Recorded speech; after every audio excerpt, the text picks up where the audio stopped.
Shalom, berjumpa kembali kita dalam Renungan Harian, edisi hari Jumat tanggal 9 September 2022 ini.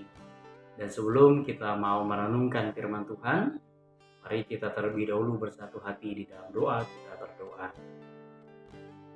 Bapa di surga yang kami sembah, yang kami muliakan, kami pada saat ini menaikkan syukur kepadamu. Karena atas pertolongan dan lawatan Tuhan, kami bisa ada sebagaimana kami ada pada saat ini. Dan di saat ini Bapa, kami mau merenungkan akan kebenaran firman-Mu. Tuhan yang memampukan kami dan memperlengkapi kami semua, sehingga bagian firman-Mu ini sungguh-sungguh bisa kami mengerti, bahkan bisa kami lakukan dalam kehidupan kami. Terima kasih Bapa, berfirmanlah, karena kami siap untuk mendengarkan. Amin.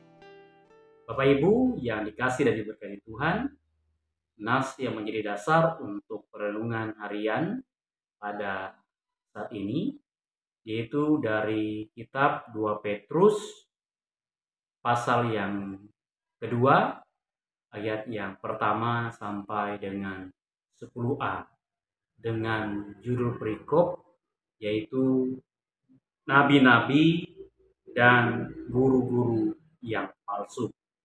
Adapun tema dalam renungan ini saya membuatnya dengan judul waspada dan berjalan di jalan benar. Bapak Ibu, sebagaimana sebuah surat yang ditulis untuk memberikan sebuah nasihat dan terkadang menunjuk kepada satu atau beberapa topik secara spesifik.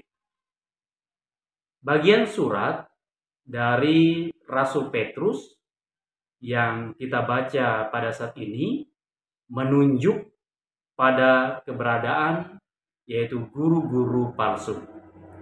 Sesuatu yang palsu pasti selalu tidak benar. Demikian pula guru palsu yang pada saat itu mengajarkan hal-hal yang tidak benar, bahkan memutarbalikkan ajaran-ajaran firman Tuhan. Surat Rasul Petrus menyebutkan bahwa keberadaan guru-guru palsu itu bukanlah fenomena baru. Sejak zaman bapak-bapak leluhur Israel sudah ada nabi-nabi palsu yang menyesatkan umat Tuhan. Mereka menyangkal Tuhan, menghujat kemuliaannya, dan hidup dalam hawa nafsu. Namun, bukan berarti tidak ada orang yang berhasil mempertahankan iman mereka.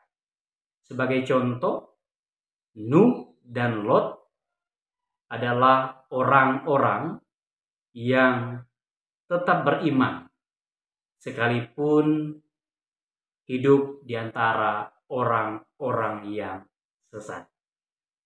Kenyataan yang tidak terbantahkan adalah Tuhan tetap memelihara kehidupan mereka yang tetap bertahan di dalam iman. Kenyataan seperti ini menjadi dasar bagi Rasul Petrus untuk menasihati jemaat supaya selalu waspada.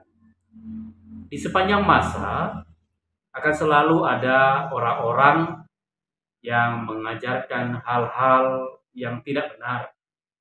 Tuhan Yesus pun berkata dalam Injil Lukas pasal 17 ayat pertama, demikian firman Tuhan. Yesus berkata kepada murid-muridnya, tidak mungkin tidak ada penyesatan, tetapi celakalah yang mengadakannya. Bapak Ibu yang dikasih dan diberkati Tuhan, sekalipun nasihat Rasul Petrus ditulis pada abad pertama, Nasihat itu juga berlaku untuk kita sampai pada masa kini. Guru-guru palsu dan ajaran-ajaran tidak benar selalu ada di sepanjang masa. Kita sebagai orang percaya dinasihatkan untuk selalu waspada dan penting untuk melihat dan menilai ajaran-ajaran yang muncul sehingga bisa melihat sesuai tidaknya dengan ajaran yang benar, yakni keseluruhan dari isi Alkitab. Pada zaman modern sekarang ini, ketika kebenaran dipandang sebagai hal yang relatif dan subjektif, kita diajak untuk tetap menilai dengan kacamata iman yang sungguh. Oleh karena itu, perlu bagi kita untuk selalu menjaga kedekatan dengan Tuhan, agar kita tidak salah jalan dan kembali ke dalam kecemaran dosa. Tetapi kita akan tetap hidup di dalam jalan yang benar bersama Kristus Tuhan. Tuhan menolong kita semua. Amin. Mari kita berdoa. Terima kasih ya Bapa buat waktu dan kesempatan yang berbahagia ini. Kiranya setiap firman dan ajaran yang menasihati kami, supaya kami senantiasa waspada, berjaga diri kepada setiap guru dan ajaran-ajaran yang sesat dan palsu. Kami bisa membentengi diri, bahkan kami terlibat untuk mengajarkan sebuah ajaran yang benar, seturut dan sesuai dengan firman yang ada di dalam Alkitab. Pakai dan perlengkapi kami ya Bapa, supaya di tengah kemajuan zaman seperti saat ini, kami tidak goyah dalam iman, tetapi kami tetap kuat bersama Kristus untuk menyatakan kebenaran firman. Terima kasih Tuhan, kami berdoa di dalam anak-Mu Yesus Kristus Tuhan dan Juru Selamat kami yang hidup, kami berdoa. Amin.